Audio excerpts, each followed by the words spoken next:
So for our Aesthetics of Design class, I made a ski table for our final project. First, I actually wanted to make a chair. This was my inspiration. I wanted a chair or a snowboard chair. You kind of see these things all over the place in mountain towns. They're pretty sweet. They actually sell for a crazy amount of money. I looked them up, and like the cheapest ones I could find were like $400. And I had like a garage or an attic, I guess, full of skis. Even after I used all these, there's still another like 20 pairs probably or so up there. So I could probably still go make a chair in the future. Some other innovative designs I saw in my research were these. These are snowboards, but still, like, as far as aesthetics go, these are pretty unique. They don't necessarily look more modern than your like typical ski town. Like those other ones are all made out of wood. They look a little more rustic. It's kind of hard to tell like what these people or how functional these are, but they still look pretty sweet. And with this being an aesthetics class, I thought that this was like kind of the path I wanted to go down. I wanted to do an upcycle because I'm using all my new material or old materials, old skis, old whatever, and I just wanted to not spend a lot of money really trying to do this class. So like at first I wanted to make it out of metal, but a 6-foot metal bar, like 1-inch bar, is like $100, and I would need like probably more than 6 feet, so I'm like upwards of $100 just to build a chair or a table in my case. So I was still trying to more the upcycle theme with my skis, some wood, anything. One thing I tried to do is contact a bunch of metal suppliers and see if they had a bunch of like scrap trash metal, and I was just going to tack weld a bunch of pieces of metal together to make a structure that would functionally work. But I saw this was super cool. These are probably old broken circuit boards, computer like motherboards, and they made the United States, and it looks sweet actually. So I was trying to do something similar and kind of turn all my trash into art. The project requirement was it had to be dynamic. So I had these old bearings from Component Design. I don't know, do you guys know what Component Design is? Yeah, do you know what it is? We make, basically the class is a drill-powered bike. Oh, I know. Yeah, and so you just strap a hand drill to a bike, essentially. I mean, they kind of tell you can't use a bike frame. You can't use a bike frame anymore. The semester I took it, you could actually, Okay. but we didn't. We bought these bearings and realized they're a little beefier than we needed, so we bought another set, and it would have cost me more to ship these back than I would have received in returning them. So I kept them. I had these bearings, and I wanted to use it. I wanted to do a swinging chair, right? Basically something like this. These have all been skis. And at the top I would have had 2 bearings, and I could have mounted it to my parents' porch on their like deck joists above, and you would have had a sweet like swinging ski chair right in front of the house. But the more I talked to my parents about it, my mom was like, oh, well, I want it by the fireplace, this, that, the other, and like that design just kind of got a little convoluted. So I moved in, so this was the original idea with our swinging chair like that, right? It would have been super sweet. It might have put a hole in the side of my house, like swinging it, but it's okay, we'll move on. Here's my prototype that we saw before, and instead of doing a swinging chair, I was gonna make this cantilever out of skis, and so as you sat on it, the skis just like bent, and you had like a bouncy type of rocker chair. And still, this was all gonna be metal, and this was just gonna go into the ground, into like a pit with cement, and it would have been able to withstand all these like weird forces from you swinging it. But the more and more I went, the more I started to realize that comfort was gonna be a huge problem. Like you see all these chairs, like I didn't want to make a chair that you didn't want to sit in. So like it would have looked cool, it would have been fine, but I was actually really worried about this one in particular. Is as you sat on the end of the cantilever skis, you were gonna bend down and you weren't actually gonna stay in the chair. And you would have had to like stand basically to sit in my chair. And I could have done some math to figure that out, but finding material properties on skis is really hard, first of all. They're not one type of wood, they're not one type of metal, they're not one type of anything, really. The only way to find out material properties would have been to test it. And even then, it would have been pretty inconsistent because each different part of a ski, like all these tips, let's see. So all the tips right here, I guess I'll show you guys this way. they're like pretty thin right here, and the farther you go back it gets thicker and thicker. So like this is the middle of a ski, and you can see how beefy this piece is compared to the rest. See that? Oh, yeah. So like even when you measure a material property, it has to do with like the shape and all of these other factors. So I like kind of didn't want to just try it, because attaching them to the skis at the end like this would have been a challenge. And if I messed it up, it would have been like too late, and it would have been some significant amount of money out. And I was trying not to do that. So the other problem I was worried about was like the bumpiness and the smoothness of the skis. So like I didn't want a surface like this that just like sucked, you know. And it would have been like, sweet, you have the ski chair, let's put a pillow on it and cover all of it up, and now it's comfortable. And that's not really what I was going for. So I pivoted and I went from a chair to a table. And at first, actually, I wanted to do, actually I brought my bearing. Here's this. At first, I wanted to mount that on the inside, so I guess like right here. I wanted to mount this right here and just have the top of the table just rotate. Because that would have fulfilled my dynamic requirement, and I thought it would have been a really clever way to have like a functional moving table, but it's square. And if you put it in a corner and tried to rotate it, it wouldn't, because it would hit the wall. And so I kind of figured that this open like hinge top would be way more functional.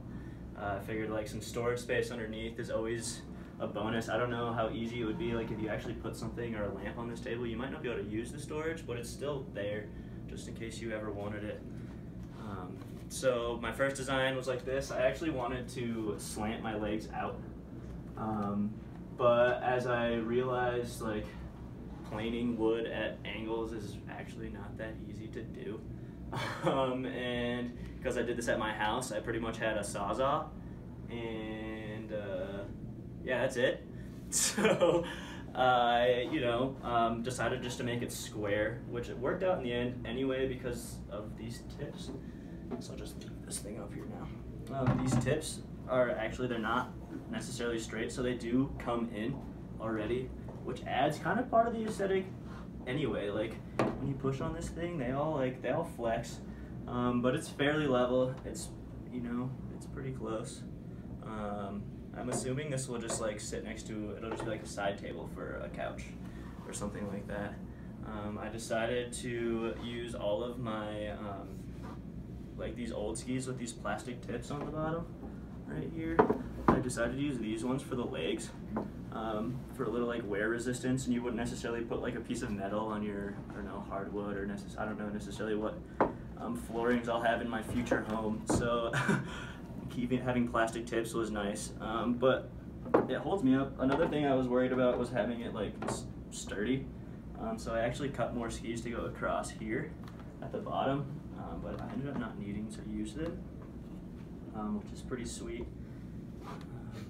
So as my design process went, I actually just went to Home Depot and picked some wood. This is a 2x3 on these tops, and then this bottom piece, I actually don't know the dimensions of this piece, but I just bought like a more finished wood piece so I didn't like get splinters on the bottom, even though I still spent like hours sanding this puppy.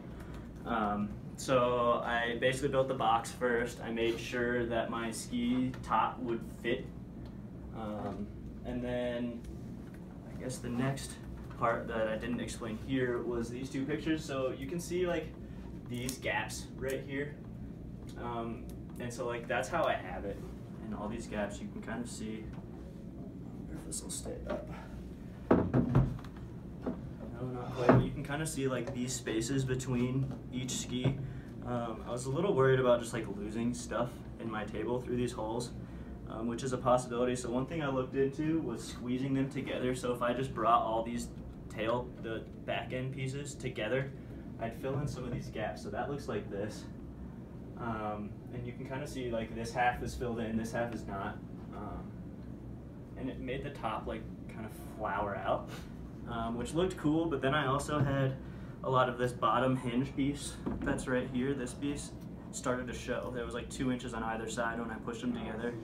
and because my table is square, I wanted to keep them vertical, so it was just consistent. And I'll just deal with the gaps. I don't think this is probably gonna hold like keys, or I don't know what else ends up, just whatever ends up on your like coffee table, just things that won't stay there permanently necessarily. So I figured the holes was okay on that end, and then I ended up staining it. I just bought the darkest stain I could get. I didn't think it would be as black as it is, but I actually like it. I just wanted the darkest stain possible, because like the next darkest one was like a red color, and with all like of these skis being black and pink and green, I figured the black actually looks really good. One thing I still want to do is put another like lacquer coat on it just to like protect it over time. I mean, it's not going to sit outside necessarily, but still I think a clear coat would do some good for it. So you know, I stained it and then I put the top back on, and it turned out like this. It actually looks way better than I thought it was going to. A huge part of the process that was difficult to decide was like which skis to use and which part of the skis, because I use, let's see, this is 1, 2, 5 sets, 5 pairs of skis, but I only used like the first 2 feet of any of them, except for this hinge piece. So like they're all the tips, so you can definitely tell that this is made of skis. That's a huge part of the aesthetic. I think this could fit at like anybody's mountain house, pretty much anywhere, inside, outside, or anything in between, and it would look awesome. Part of the nostalgia of it is these 2 pairs on the outside, these vocals, and then these ID ones. These were my old competition skis, and so that's like a little fun thing for me just to see how thrashed these things got over time. And then these are my dad's old skis from the 80s, and they got these pink bottoms. This is sweet, actually. Boom, like that, right? That's my favorite part. I almost put that up because I thought it looked tight, but yeah, I got my ski table. Sweet. Oh yeah, the size of it. Never talked about that. It's like just under 2 feet wide, just under 2 feet tall, and it's like 16 inches this way. It's hard to measure because of these tips are curved, but yeah, it's sweet. Thanks, guys.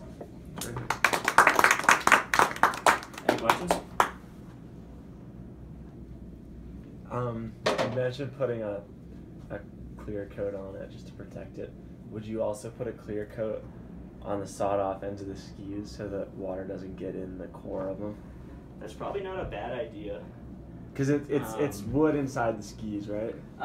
Most or of is them, it, actually. Okay. So these ones on the side are actually foam cores. Oh, are they foam? Okay. But all of these top skis are, well, actually, I guess I lied. These pink ones, you kind of see in the middle.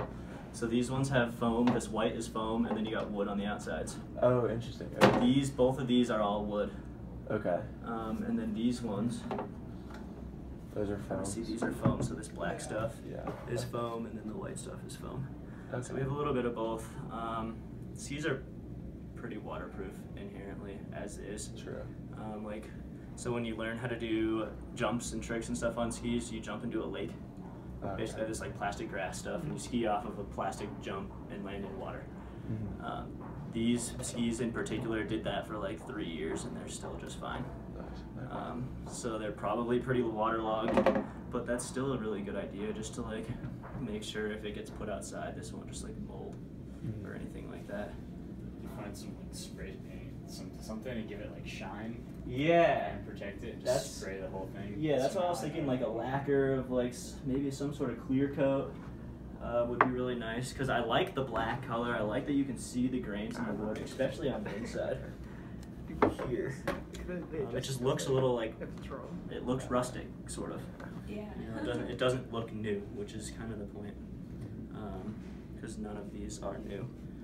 So it's cool when it's up. You should just use that as your table and like just keep it up. Oh yeah. See, the other thing I was thinking is you could kind of like do one of these, right, and then put up like a pillow in here. Oh, it can be a just seat. like.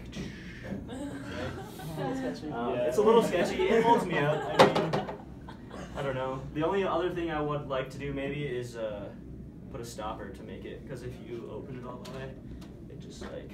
Okay. Yeah. know what I'm saying? So maybe put one of those door stoppers that like stops it like here.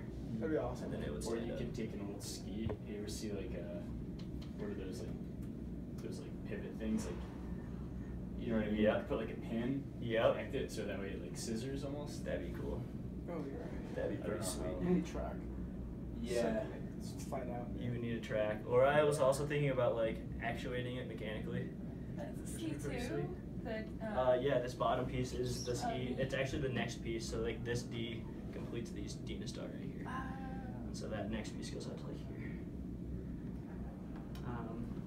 Yeah, I tried to make as much skis as possible. It would have been cool to do the whole drawer out of a ski, but that would have been like nearly impossible to fixture them all together. I like that it has wood in it. I think it looks better. Yeah. The combo of wood and Yeah. skis Right, as the opposed other- to it being all ski. Yeah. I was gonna put skis across the front here and Okay. on the side here just to like cover the wood up, but it looks so good like it is. So Yeah. I like the black wood too. I think if it wasn't stained, I think it would just kind of look like not Awkward. complete. But Yeah. like now it looks drawn together. Definitely. That it's so dark. definitely, I agree. So it turned out really good. I'm super stoked on it. These door hinges I was a little worried about working out, and they did. So Nice. it was awesome. Yeah, anything else, guys? Sweet. I think it looks Thank you. good.